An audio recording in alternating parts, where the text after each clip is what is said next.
Soy Carlos César Jiménez, filósofo de la ciencia, y el día de hoy quiero compartir con ustedes información interesante sobre los vínculos que existen entre lógica y ciencias de la computación a propósito del Día Mundial de la Lógica.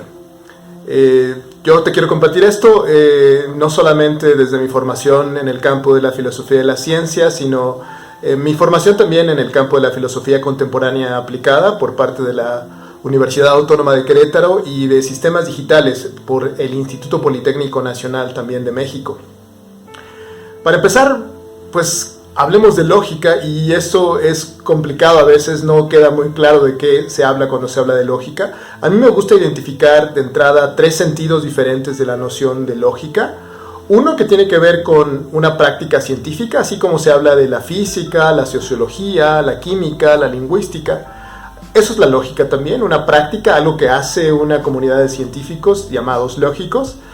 Pero también tenemos otro sentido en el que la lógica parece ser que es algo que se encuentra en cierto tipo de realidad y que tiene que ver con la transmisión de información, con el tránsito en la información. Algo que subyace a ciertos flujos de información. Por ejemplo, en la práctica jurídica hay ciertos procesos informativos que se consideran válidos y otros que se consideran válidos. Ahí hay determinada lógica. También en los razonamientos científicos hay una lógica, un canon que se sigue para decir que algo es válido o no es válido. Lo mismo pasa en las demostraciones matemáticas, hay una lógica. Entonces, ese es otro sentido de lógica, algo que subyace a determinados flujos de información que obedecen a determinadas restricciones. También pienso en el caso de la física cuántica, por ejemplo, hay una lógica detrás de la física cuántica. Asimismo, otro sentido, el tercer sentido de lógica que me parece interesante, es el de entender a una lógica como un sistema abstracto, como una estructura en la que hay ciertos datos que están interrelacionados entre sí y conforman justamente una especie de artefacto. Estos sistemas lógicos normalmente se utilizan para estudiar estos otros ámbitos de los que te hablé primero, ¿no? Y todo esto lo hace la comunidad de gente que hace lógica. Entonces, esto es en lo que concierne a la lógica. En lo que concierne a las ciencias de la computación, bueno, pues resulta que tenemos por un lado la computación y por otro lado el estudio o la teorización sobre estos procesos de computación. El cómputo es de alguna manera previo a la teorización que hay sobre él, aunque en el mundo contemporáneo lo encontramos, surge de manera simultánea, digamos, en los años 30 con el trabajo de Kurt Gödel, Alan Turing, Alonzo Church. Cada uno de ellos definieron lo que era que algo fuera computable, una manera de hacer un cálculo efectivo. Esto surge en los años 30, pero previamente ya teníamos ciertas nociones interesantes de lo que era calcular, computar, seguir un algoritmo, ¿no? Lo que sucedió en los años 30 del siglo XX es que eso se formalizó, se matematizó. Y entonces ahí podríamos hablar propiamente de un surgimiento de las ciencias de la computación, pero computación tendríamos desde antes, ¿no? Podríamos remontarnos a los chinos, podríamos irnos a distintas tradiciones más allá de la tradición occidental. Pero bueno, esto es el caso de las ciencias de la computación. ¿Y cómo está esta conexión? La conexión viene desde el nacimiento en los años 30, justamente con estas nociones de las que les comenté, de las que desarrolló Church, las que desarrolló Turing, Gödel también. Y algunas de ellas se relacionan con máquinas abstractas. Todos quizá han oído hablar de la famosa máquina de Turing, pero otras, como la noción de Church, tienen que ver más con lenguajes.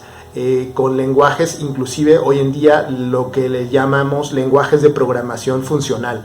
Tiene un poco que ver más con el software, mientras que parecería ser que la noción de Turing está más cercana a lo que se conoce como hardware.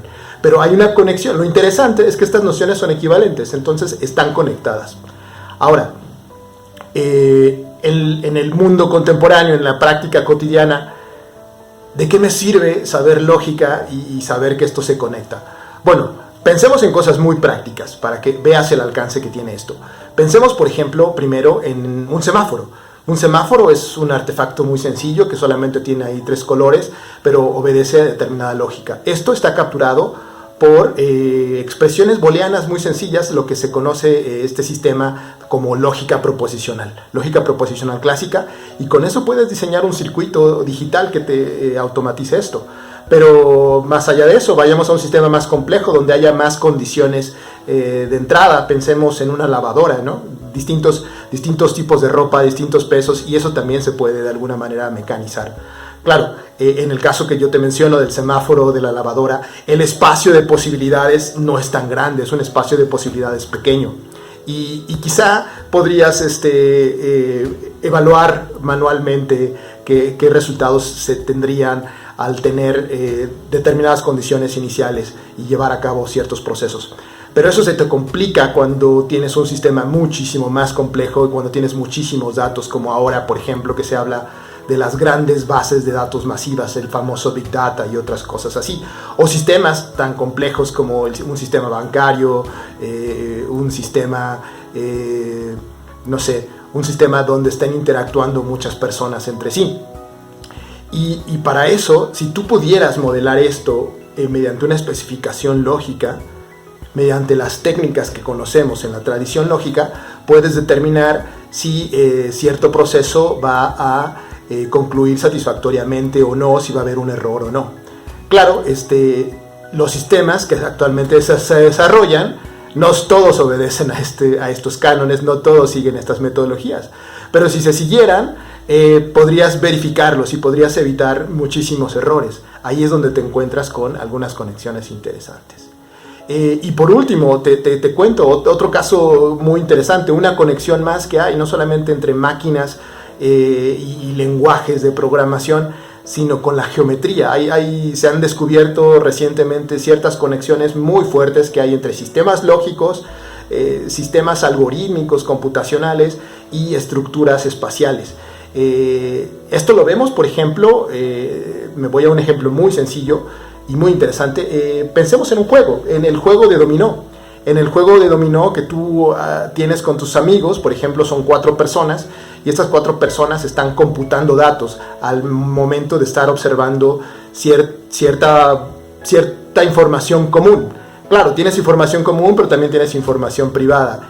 Y hay una serie de estados que se van modificando paso a paso conforme va transcurriendo el juego. Bueno, eso se modela en algo que se conoce como lógica dinámica epistémica. Pero también eso es un proceso de cómputo. Y más allá de esto, estas transiciones entre estados pues parecen seguir ciertos patrones geométricos. Ahí conectas geometría, lógica y computación. Bueno, es una probadita de lo que puedes hacer. O sea, imagínate eso ahora pensando en sistemas multiagentes con múltiples computadoras y con múltiples seres humanos interactuando entre sí. Esto es algo de lo que te permite hacer la lógica en el mundo contemporáneo cuando la conectas con la computación.